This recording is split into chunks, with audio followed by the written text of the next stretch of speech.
하나님의 말씀 누가복음 14장 25절에서 35절까지 한 절씩 교독하겠습니다.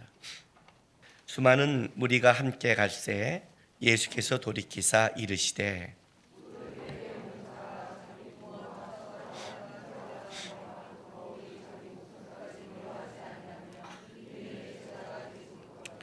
누구든지 자기 십자가를 지고 나를 따르지 않는 자도 능히 내 제자가 되지 못하리라.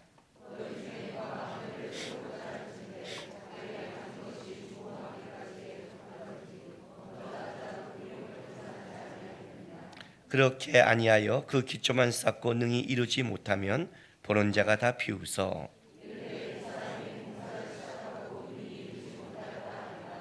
또 어떤 임금이 다른 임금과 싸우러 갈 때 먼저 앉아 1만 명으로서 저 2만 명을 거느리고 오는 자를 대적할 수 있을까 헤아리지 아니하겠느냐.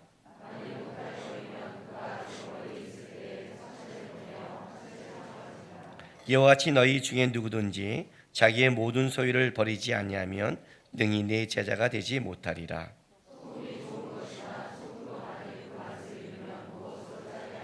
같이 있습니다. 땅에도 걸음에도 쓸데없어 내버리니라. 들을 귀가 있는 자는 들을지어다 하시니라. 아멘. 오늘 우리가 읽은 이 본문은 굉장히 부담스러운 본문이죠. 그렇죠. 성경을 읽을 때 또 우리 실제적 삶 속에서 참 적지 않는 부담스러운 본문입니다. 근데 우리가 이제 오늘 말씀을 우리가 좀 추적해 가면서 우리가 갖고 있는 그 부담이 뭔가를 좀 점검해 왔으면 좋겠습니다. 성경을 들으면 성경에서 이런 말씀을 합니다. 말씀을 듣고 찔림을 받아라고 합니다. 근데 그 찔림이 두 가지로 오죠. 어떤 사람의 찔림은 어떻게 와요? 돌을 들고 스테반에게 던져 죽이죠. 그 찔림은. 어떤 사람의 찔림은 회개로 오죠. 분명히 마음속에 찔림은 왔는데 그 찔림의 양상이 달라지죠. 우리가 말씀을 듣고 어떤 부담을 받을 때 그 부담이 어떤 부담이냐는 거예요. 그 부담이 뭐야? 아무리 말이 안 되잖아. 하나님이 그래도 가족까지 맡긴 이런 부담이냐? 아니면 진짜 쫓아가야 되는데 이런 부담이냐? 여러분이 지금 받은 부담이 어떤 거냐에 따라 완전히 나타나는 결과는 달라집니다. 교회 와서 말씀을 듣는다는 건 부담스러운 겁니다. 말씀을 들을 때 부담스럽지 않는다는 건 거짓말입니다. 말씀을 전한 저도 부담스럽습니다. 말씀을 연구할 때도 부담스럽습니다. 저는 제 어떤 거를 결정할 때 어떤 때 제가 화가 날 때도 있고 상처받을 때도 있고 분노할 때도 있을 때 진짜 그 주 말씀을 준비하다가 너무 부담스러워서 저는 강의 설교를 하니까 본문을 바꿀 수가 없잖아요. 너무 부담스러워서 회개한 적이 있고 내려온 적도 있습니다. 어떻게 말씀 앞에서 부담스럽지 않겠습니까? 하나님이 우리에게 요구하는 삶을 우리가 생각한다면 이 땅에서 우리가 쫓아가는데 부담스럽지 않다는 것은 쉽게 말하면 생각 없이 신앙생활을 한다는 거죠. 분명히 우리는 부담스럽습니다. 근데 그것이 어떤 분야에 따라 더 주님을 더 쫓을 수 있기도 하고 주님을 버릴 수 있는 겁니다. 그러니까 여러분이 그 생각을 하셔야 되는 겁니다. 지금부터. 왜 이제 이 말을 하냐면 오늘 그 25절에 보면 이제 이렇게 시작합니다. 수많은 무리가 함께 갈새 예수께서 돌이켜 이르시되 하면서 이제 오늘 이야기가 시작되는 겁니다. 오늘 이야기는 예수님께서 26절 26절에 자기 부모, 처자, 형제, 자기 목숨까지 자기가 부인하지 않으면 어떻게 돼요? 능히 내 제자가 되지 못한다. 누구든지 자기 십자가를 지지 않고 따르지 않으면 내 제자가 되지 못한다 하고 이제 망대를 세운 자의 그 비유와 전쟁을 한 자의 비유를 쭉 들어가죠. 근데 이제 오늘 이 비유를 하게 된 이유가 있다는 거예요. 왜냐하면 우리가 본 14장 15절부터 바로 24절까지 어떤 비유를 하셨냐면 예수님께서 천국에 들어가는 자의 자격에 대해서 그 비유를 하시죠. 잔치에 초대했는데 거절을 하는 거예요. 밭을 보러 가기 때문에 내 소를 시험해야 되기 때문에, 그리고 장가 가서 안 됩니다라는 거절을 해요. 그 거절을 하고 나서 예수님께서 그 주인이 어떻게 하죠? 길거리에 밖에 나가서 절름말이나 맹이나 가치한들을 다 데려오라고 해요. 그래서 잔치를 채우는 거예요. 이 잔치를 보면 이 잔치에 들어간 자의 자격은 뭐예요? 자격 없는 자. 세상적으로 우리가 볼 때 가치 없는 자가 들어간 거죠.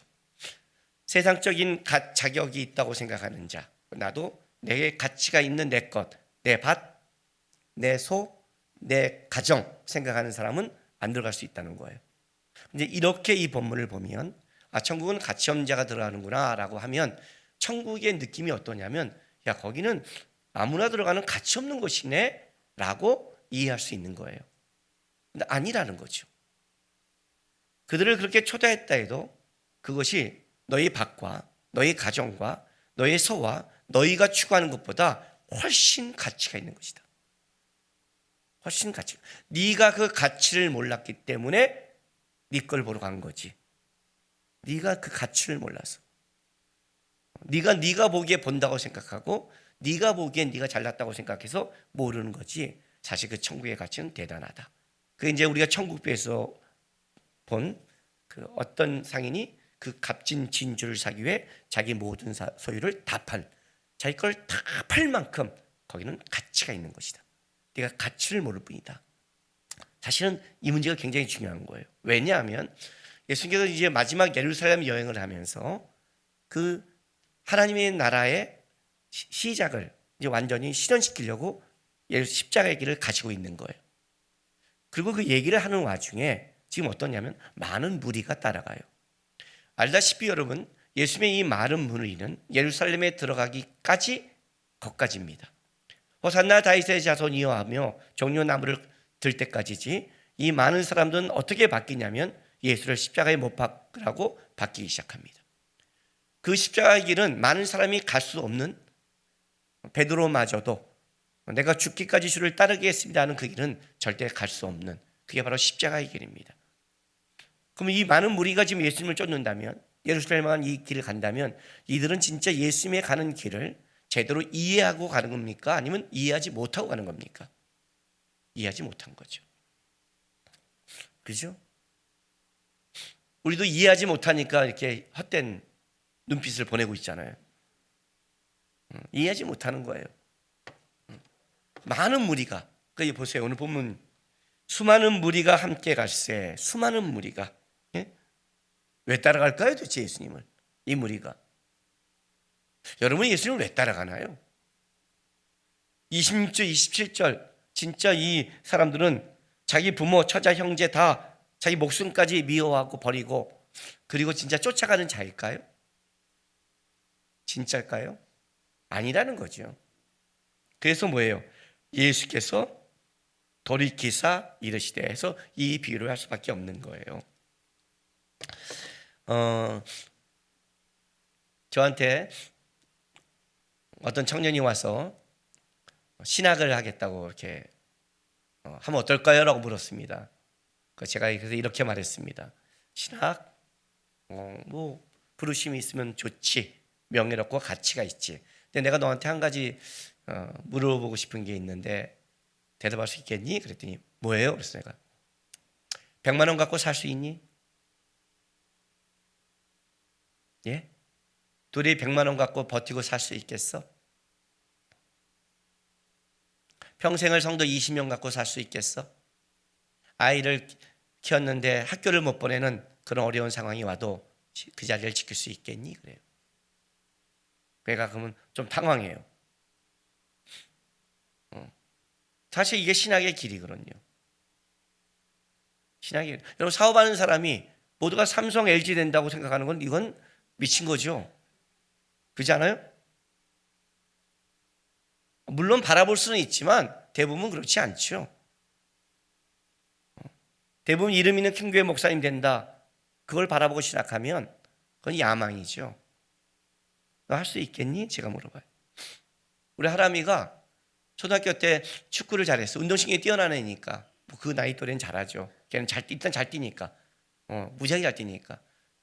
우리 남양주에서 그 학교 대표로 나가서 그 키에 200m, 400m 계주 2등 했으니까 굉장히 학교든 전교도 제일 빨랐으니까 축구가 그 나이 때 뭐가 별리겠어요. 땅 때리고 뛰면 되는데, 그죠? 그 선생님도 축구 선수 시키니까 축구 선수 하겠대요. 그래서 내가 하람한테 그랬어요. 하람아, 시킬 수 있는데 조건이 있어. 뭐예요? 축구공 만지지 말고 1년 동안 아빠가 시킨 대로 하면 아빠가 허락할게. 어떻게 하는데요? 1년 동안 아침부터 저녁까지 풀로 뛰어. 얼마큼? 2시간을 똑같은 속도로 쉬지 않고 운동장을 뛰어서 네가 폐활량이 그 정도 된다면 아빠가 생각해 볼게 그래요. 얘는 축구 공차고 싶은데 맨날 이걸 뛰라니까 안 할래요? 그러더라고요. 제가 왜 이렇게 말했을까요? 신앙의 길에 하나님이 주신 축복도 있어요. 하나님이 주신 명예도 있고요. 하나님이 그때그때 부으신 은혜도 있어요. 이 길에는 그래요. 근데 왜 신학하겠다는 사람한테 내가 그런 하나님의 은혜와 명예를 얘기하지 않고 너 100만 원 갖고 살 수 있어? 너 평생 20명 갖고 목회할 수 있어? 네 아이가 공부를 못해도 그 길을 갈 수 있어? 제가 왜 이렇게 말할까요? 그런 각오 없이 뛰어들었다가 실족하거든요. 예수님께서 어떤 비유를 강하게 할 때는 따라오는 자들이 뭐예요? 문제가 있을 때예요. 우리는 여러분 이 본문을 딱 읽을 때 여러분이 벌써 왜 이래? 그러면 여러분 안에 일단 문제가 있는 거예요. 아셨어요? 이건 예수님을 바라보세요. 어떤 분이 와서 여러분의 자녀한테 저한테 맡기세요. 제가 미국에 데려갈게요. 얘를 유명하고 얘를 진짜 가치 있는 인생의 최고를 만들어줄게. 그러면 안 보내요? 그냥 저랑 같이 여기서 그냥 얼굴 보면서 살다가 그냥 어떻게 살지 모르지만 내가 데리고 있을게 그래요? 사람도 믿을만하고 내 아들 그렇게 위대하게 만들 수 있고 훌륭하게 만들 수 있다면 띄워보낼 수 있는 게 사람이에요. 사람도 보낼 수 있어요. 여러분이 예수님을 누구라고 생각하냐가 굉장히 중요해요. 예수님을 누구라고 생각 안 하고 그냥 보면 이거는 진짜 뭐야? 왜 이렇게 극단적이야? 이렇게 말할 수 있지만 이걸 말하는 자가 예수님이라면 여러분이 그 예수를 진짜 알고 있다면 그분을 신뢰한다면 이건 좀 다르게 접근이 되죠. 왜 그분이 이런 말을 했어가 아니라 왜 그분이 이렇게 말할 수밖에 없는가를 이해가 되세요? 만약에 예를 들어서 100만 원 갖고 살 수 있어요. 평생 20명 갖고 목회할 수 있어요. 평생 그는 가난해도 힘들어도 주님 앞에 충성하게 갈 수 있는 신앙이라는 걸 내가 그 아이를 보고 있다면 내가 그 아이한테 그렇게 말하지 않을 거예요. 힘들 거다. 그러나 가치가 있다. 명예가 있다. 하나님이 그때그때 부어주는 은혜가 있다. 저는 그 부분을 알 거예요. 그렇죠? 아이들이 자라면서 그런 말 하잖아요.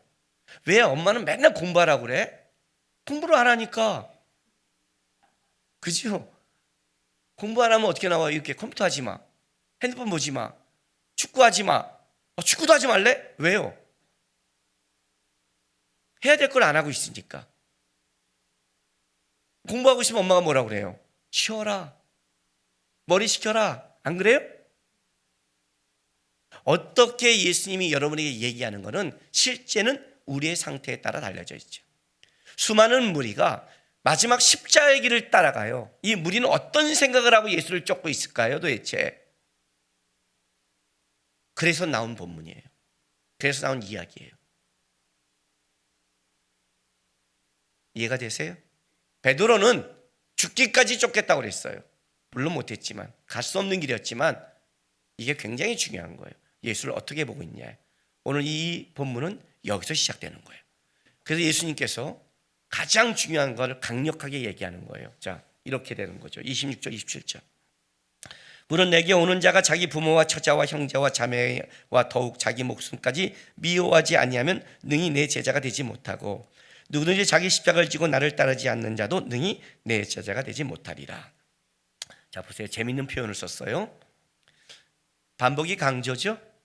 자, 물은 내게 오는 자가 자기 부모와 처자와 형제와 자매와 더욱이 자기 목숨까지 미워하지 아니하면, 그죠? 27절 누구든지 자기 십자가를 지고. 뭐가 강조돼요? 자기가 강조되죠. 앞에 있는 비유가 비슷하죠? 내 밭, 내 소, 내 가정. 이 사람이 좀 주장하는 건 뭐냐면 자기 거예요. 이게 지금 강조되고 있고, 예수님은 지금 뭐라고 말하냐면 능히 내 제자가 되지 못하고, 20절도 능히 내 제자가 되지 못하고, 이게 지금 부닥치는 거예요.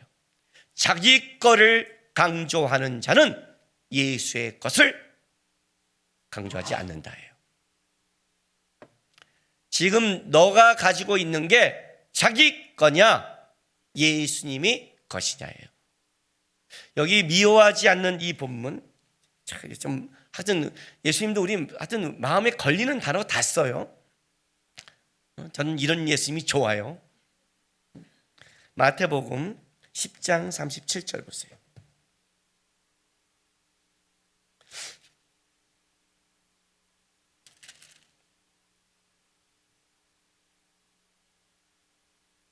자, 여기도 이제 무서운 말을 하죠. 34절부터 볼게요. 내가 세상에 화평을 주러 온 줄로 생각하지 말라. 화평이 아니요 검을 주러 왔노라.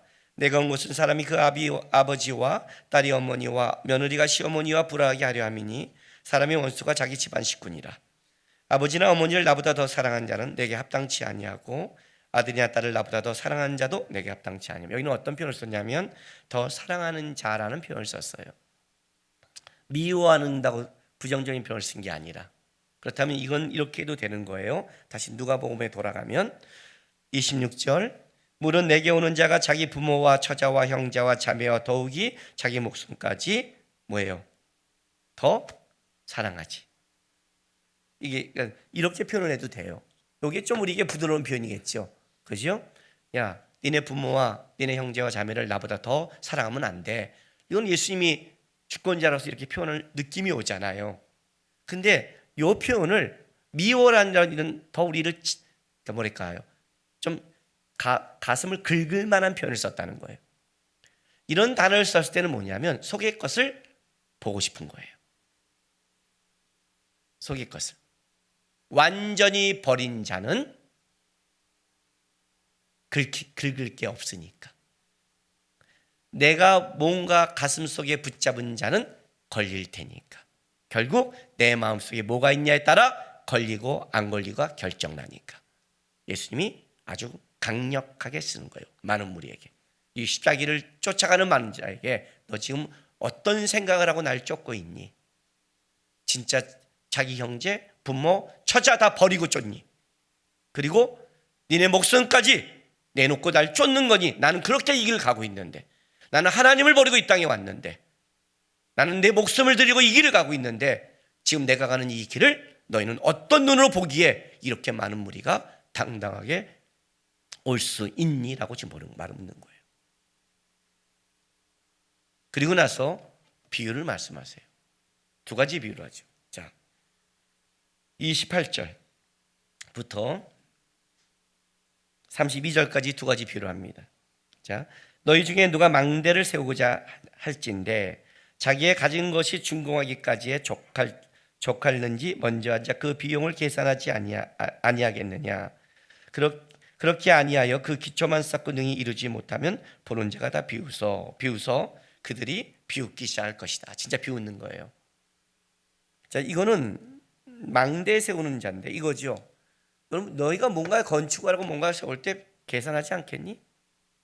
어느 정도 뼈대만 세우고 만약에 완성하지 못하면 재정적으로 손해보고 사람들도 우습게 볼 거 아니야. 계산하지 않아 이거예요. 이 비유는 당시에 사람들이 쏙 귀에 들어올 만한 비유였어요.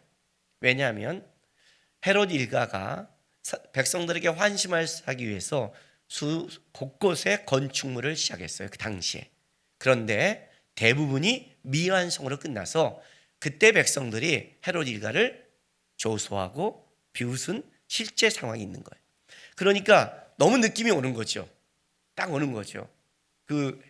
우리 자기가 헤롯이가 그래 저것들 뭐 하는 거야? 우리 환신사기도 시작하고 마무리는 못하고 그렇지 않냐? 라고 딱 느낌이 온 거예요. 두 번째 비유도 마찬가지예요. 봐요.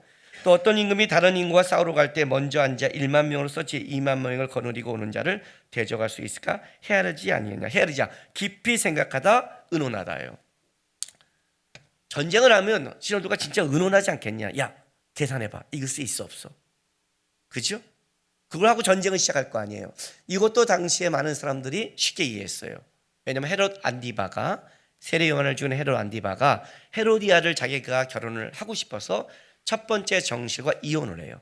그 정실이 아라비아의 왕의 딸이에요. 그래서 이혼해버리고 한 것 때문에 아라비아와 전쟁을 하는데 헤롯 안디바가 져서 수칠당해요. 그걸 얘기하는 거예요. 뭔가 자기가 하고 싶을 때 그렇게 생각 없이 했다가는 수치당하지. 계산하지 않겠어? 이것도 너무 우리가 다가오지 않아요? 제가 오늘 같으면 예수님이 이렇게 예화하지 않을까요? 네? 북한과 트럼프가 바다에 핵포탄 쏘고 난리치고 있지만 전쟁을 하려면 계산하지 않겠니? 그러지 않겠어요? 그거 하고 있는 거예요. 미국에는 못 쏘고 바다에 쏘잖아요. 미국에 쐈다가는 그냥 끝나는 거 아닐까? 그죠? 쏘잖아요. 왜? 계속 위험만 주잖아요. 그러나 본격 전쟁을 하고 싶은 만큼은 안 쏘잖아요. 그런 걸 하는 거 쉽게 말하면 오늘날 같으면 이해가 쏙 됐어요. 근데 한 가지 여기 이 예화에 갖고 있는 이 비유의 내용은 동일하죠. 뭐예요? 적어도 망대를 쌓거나 전쟁을 할 때 그것이 완성할 수 있거나 이길 수 있거나 생각하고 하지 않겠니? 계산해 보지 않겠니? 그렇지 않겠어요? 계산해 보지 않겠냐 이거예요. 너가 예수를 쫓는다면, 천국에 간다면 계산해 보지 않겠니? 계산이 안 되고 예수를 쫓아보세요. 어떤 일이 벌어지나. 자, 이제 계산하라니까 우리는 이제 세상적인 잔머리가 돌아가기 시작해요. 돌아가도 좋아요. 한번 계산해 보세요. 계산해 봐요. 그리고 예수님이 결론적으로 이렇게 말을 해요. 33절 보세요. 이와 같이 너희 중에 누구든지 자기의 모든 소유를 버리지 아니하면, 다시 뭐가 나오죠? 자기의 모든 소유를 버리지 아니하면 능히 내 제자가 되지 못하느라. 다시 나오죠. 이게 앞에 게 다시 강조하는 거예요. 이와 같이. 자, 계산해 봐 그래요. 계산해 봐. 계산해 보세요. 내 밭, 내 소, 내 가정, 내 처자, 내 식구, 내 목숨, 그리고 그 몰로 버리고 예수를 쫓는 것. 계산해 보세요. 계산이 안 나온다면 내 머릿속에 하나님 예수님께 뇌를 넣어달라고 기도하세요.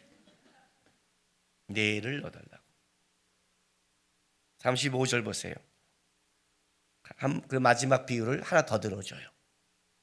땅에도 걸음에도 쓸데없어 내버리나 들을 귀 있는 자는 들을지어다. 내버려질 것이다 라고 해요. 여러분, 성경에 비유를 왜 하죠? 마태복음 13장.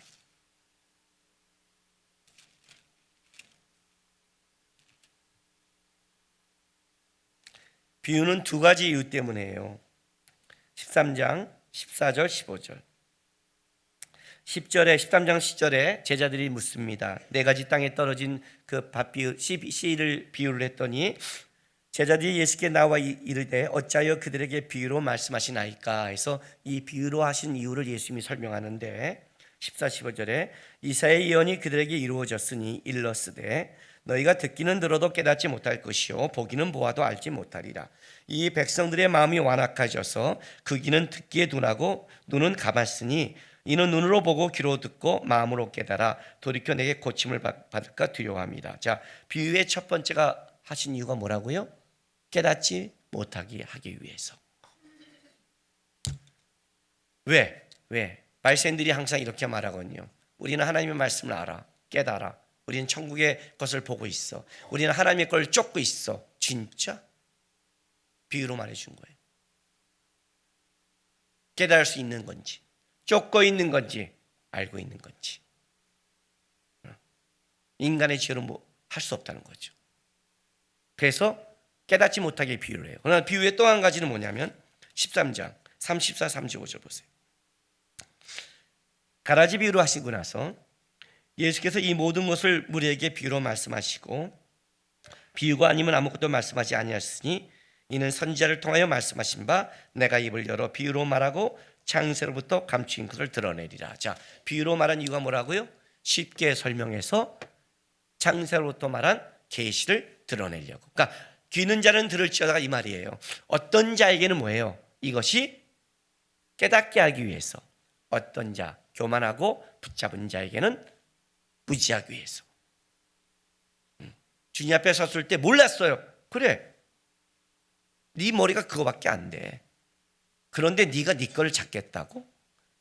야, 이 말이 뭔지도 모르는 놈이 네 처자, 네 자식, 네 재물을 네 거라고 생각하고 감당할 생각을 했다고? 그 얘기하는 거예요. 그게 뭔지도 모르면서 그게 독인지 복인지도 모르는 놈이 감히 네가 독인지 복인지 판단했다고? 그래서 비유로 말씀하시는 거예요. 오늘 아주 재미있는 이 말씀이 마지막 결론을 다시 한번 볼게요. 34절. 소금이 좋은 것이나 소금도 만일 그 맛을 이루는 무엇으로 짜게 하리요? 땅에도 거름에도 쓸데없어 내버리나. 가치를 잃어버린다. 내버린다. 자, 그러면 이 본문을 한번 그 결론을 갖고 와보세요. 한번. 자, 자기 소유라고 그래요. 자기 거래요. 어리석은 이 부자야, 네가 이 창고를 다 쌓아놓고 재물을 쌓아놓고 오늘 내가 죽이면 자기 것이 되겠니? 너에게 아무 가치가 없는 거잖아요. 그죠?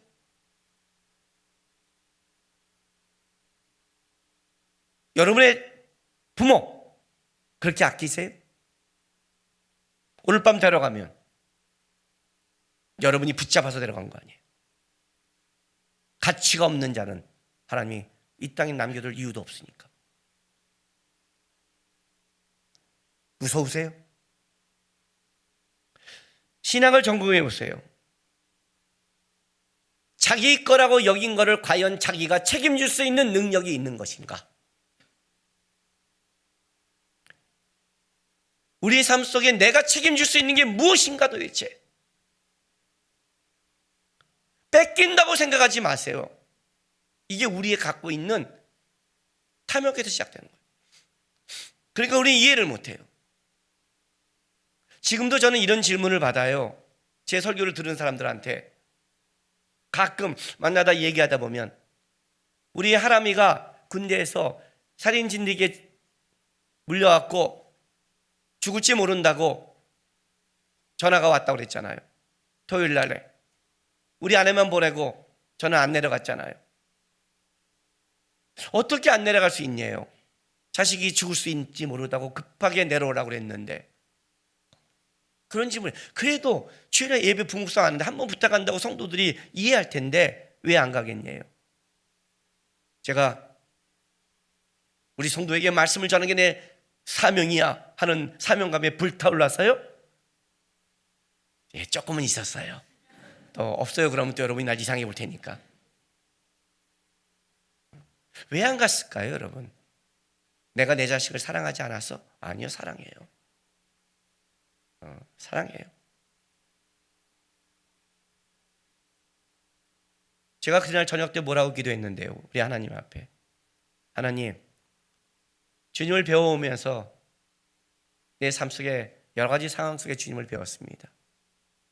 안 믿는 가정의 부모님 만나서 어려우면서 주님의 마음을 배웠고 붙잡았고, 안 믿는 형제 속에 그 형제들 이 가정 속에 살아오면서도 배웠습니다. 담임 목사하면서, 마커서 지도 목사하면서, 둘러서 대표하면서 하나님, 나는 의지할 데가 없어도 주님 바라보고 살아왔습니다. 근데 하나님, 자식마저 데려가면서 주님의 마음을 깊이 배운다면 너무 아플 것 같습니다. 진짜로. 차라리 저를 데려가시고 내 자식을 써주십시오.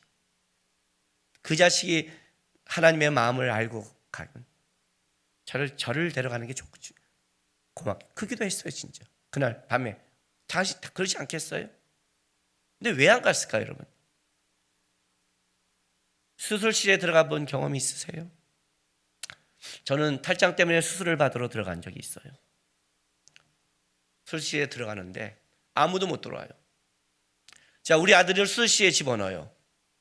내가 의사 손을 딱 잡는 거예요. 못 들어가요. 왜? 내 자식이에요. 만약 그걸 내가 붙잡고 있어서 못 들어갔다, 여러분 어떻게 생각해요?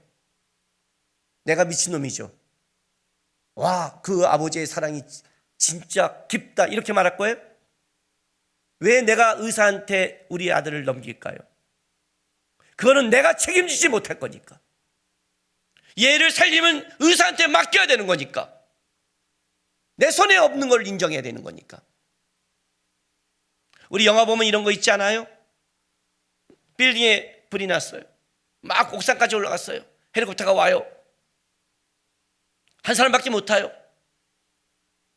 그래서 이 아들을 데려갈게요. 그러면 안 돼요. 내 아들이에요. 나랑 같이 있을 거예요. 그리고 같이 죽어요. 그게 사랑이에요? 이 아들을 데려가세요. 그죠?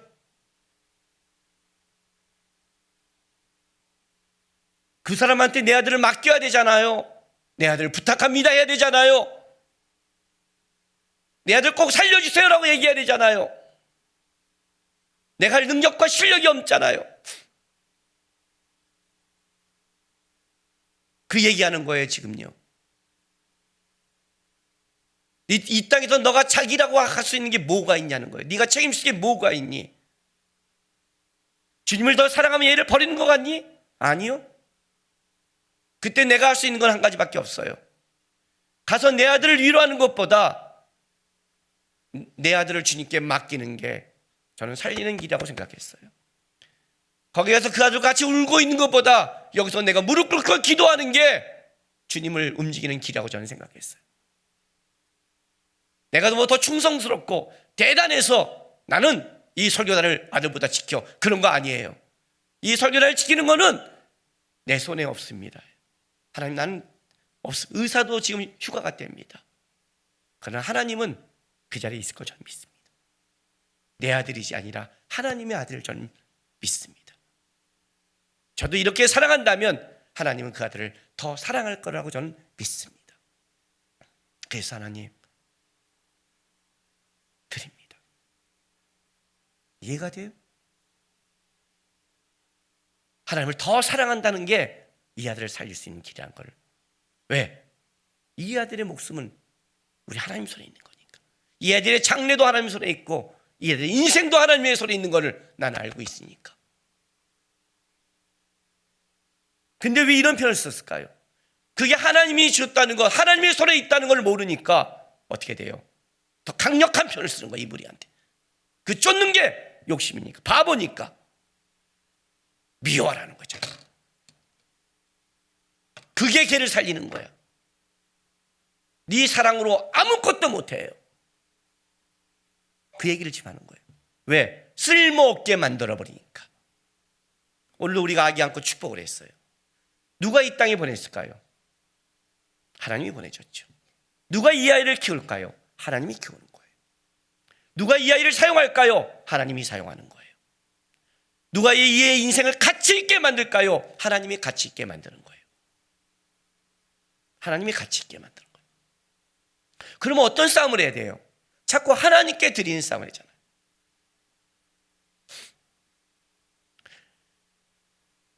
하준이를 고등학교 2학년 나이에 3학년 나이에 미국 보낼 때, 무디 신학교에 대해서 보낼 때 공항에서 그 아이한테 제가 마지막으로 해준 말이 있어요. 근데 우리 하준이가 얼마 전에 그걸 기억하고 자기가 그 얘기를 하더라고요, 저한테. 하준아, 지금부터 너가 가는 이 길은 아빠가 가보지 않은 길이다. 아빠는 영어도 못하고 여기에 공부를 한 것도 아무것도 모르고 너에게 조언해 줄 게 아무것도 없다. 지금까지는 하나님이 아빠에게 맡겨서 너를 내가 지도해 왔지만 지금부터는 내가 모르는 길을 간다. 한 가지만 기억해라. 한 가지만. 아브라함이 하나님만 보고 왔듯이 어떠한 경우에도 하나님만 보고 무릎 꿇고 하나님만 바라봐라. 어떤 때 아빠한테 너가 전화를 해도 아빠가 전화하지 못할 수가 있다. 아빠는 모르니까. 근데 하나님은 아신다. 그 하나님은 아신다.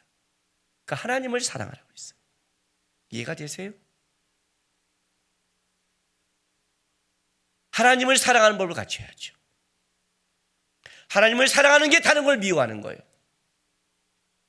내가 한 사람을 사랑한다는 것은 다른 사람은 뭐예요? 미워하는 거예요. 미워하기까지 아니요. 다른 사람과 만약에 엮어지면 안 되는 거예요. 그걸 우선순위라는 거예요. 내가 하나님께 모든 걸 맡겼어요. 의사한테 전부적으로 맡겼어요. 그럼 내 안에 뭐예요? 부담이 없지요. 부담이 있다는 건 뭐예요? 여러분이 아직 맡기지 않았다는 거예요. 아직 여러분이 자기 것이라고 생각하는 거예요. 아직도 하나님 옆에 권리 주장을 하고 있는 거예요. 그래서 어려워요. 청년들에게 설교하면서 이런 말을 해요. 저는 하나님 앞에 순종하고 싶습니다. 이렇게. 그럼 제가 뭐라고 말하냐면 해 그냥. 그렇지 않아요? 꼭 공부 안 하는 애들이 아빠는 공부할래요. 도서관 끊어주세요. 창고도 사주세요. 학원 끊어주세요. 뭐 해주세요.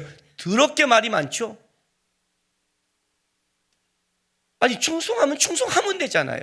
하나님 나 충성하고 싶은데 돈이 없습니다. 능력이 없습니다. 뭐예요 지금? 충성이라는 게 능력 있으면 하는 거예요? 돈이 있으면 하는 거예요? 가지면 하는 거예요? 그냥 충성할 마음 있으면 하면 되잖아요. 그 자리에서. 없으면 없는 대로. 힘들면 힘든 대로. 이해하지 못한 길을 가면 이해하지 못한 길을 가면서 하나님 바라보면 되잖아요. 그게 자기 십자가를 지는 거라고요. 자기 십자가 뭐예요? 예수님이 하나님이 원한 그 길을 가듯이 나도 하나님이 나에게 원한 그 길을 가는 싸움. 자기 십자가를 지는 거예요. 그게 하나님 보기에 가치 있는 자요. 소금은 쓸모 있는 것인데 소금이 쓸모 있으려면 맛을 잃지 않아야 돼요. 그리스도인이 이 땅에 빛과 소금에 쓸모 있으려면 그리스도인이에요. 그리스도를 먼저 바라봐야만이 그리스도인이 되는 거예요. 아니면 똑같이 세상 사람이라고 말하는 거예요. 그게 전제라고요. 그래서 예수님께서 오늘 그러는 거예요. 천국 백성의 자세는 어떤 거예요? 은혜와 주권과 모든 것이 하나님께 있다는 것을 알고 바라보고 기꺼이 능히 주님 내 자식 아닙니다. 내 부모 아닙니다. 내 재산 아닙니다. 주님이 주신 겁니다. 내가 사랑하고 내가 값지게 여긴 거는 주님이 맡겼기 때문에 값지게 여긴 거지 내 거를 주장하기 위해서 한 것은 아니었습니다. 그게 그거를 살리는 것이고 가치 있게 만드는 것이고 명예 있게 만든 거예요. 예수님이 기꺼이 십자가를 졌더니 예수님이 권세도 높아질 뿐 아니라 다시 권세를 회복할 뿐 아니라 우리의 모든 사람을 살렸잖아요. 그죠? 그분이 그 십자가를 갔더니 온 인류를 살렸잖아요. 내가 내 자기 십자가를 지고 가는 게 내 가정을 살리고 부모를 살리고 삶을 살리는 거예요. 오늘 이 예수님의 강력한 말씀은 이거예요. 도대체 이 많은 무리가 왜 쫓고 있니? 그건 우리에게도 던지는 거예요. 너희는 예수를 쫓을 때 어떻게 쫓니? 진짜 예수를 바라보고 쫓니? 아니면 네 거 다 주장하면서 네 거를 더 채우기 위해서 이 많은 무리처럼 쫓고 있니? 라고 묻는 겁니다. 우리는 천국을 봅니다. 천국을 본다는 건 이런 겁니다. 예수를 보는 겁니다. 저는요 어떤 중요한 결정을 할 때 이렇게 합니다. 이게 옳을까 이걸까 계산하지 않습니다. 그런 계산은 안 합니다. 그런 계산을 하면 내 잔머리가 돌아갑니다. 성경은 계산하라고 합니다. 망대를 짓는 자 계산해 보십시오. 내 손으로 이 아이를 인도하는 게 효과가 있을지 예수님께 맡기고 드리고 기도하며 전폭적으로 의지할 때 더 효과가 있는지 계산해 보세요. 그래서 저는 어떤 걸 결정할 때 예수를 바라봅니다. 예수님과 비교합니다. 계산해 보세요. 예수를 보라고요. 능히 다 맡길 만한 분인지, 미워하고 다 들을 만한 분인지, 살릴 만한 분인지 계산해 보시고 천국 백성의 자세답게 그리스도인답게 이 땅에 예수를 바라보고 쫓아가는 여러분 되시기를, 주님을 사랑하는 여러분 되시기를 주의 이름으로 바랍니다. 기도합시다. 이 시간 우리 다 같이 좀 기도하겠습니다. 오늘 우리 찬양 중에 이런 찬양했습니다. 우리는 예배 안에 행하신 일 다 함께 노래하네. 우리를 돌이키신 주의 계획 이곳에 세우셨네. 여러분, 우리를 돌이키시는 주의 계획, 내가 이해하지 못하지만 그것이 하나님이 우리를 끌어가는 주의 계획임을 믿고 고백한다면 능히 맡길 수 있지 않겠습니까? 능히 그 계획이 죽이는 게 아니라 주께서 끌어가시는 계획이라면 맡기지 않겠습니까? 주님, 평생 예수를 생각하며 이해하지 못해도 예수님 원한다면 그 길을 가는 신앙인 되게 도와달라고, 주께서 행하신 일 고백하는 신앙인 되게 도와달라고 이 시간 우리 좀 마음을 다해 주 앞에 다짐하며 나가겠습니다. 기도하겠습니다. 거룩하신 우리 아버지 하나님 감사합니다.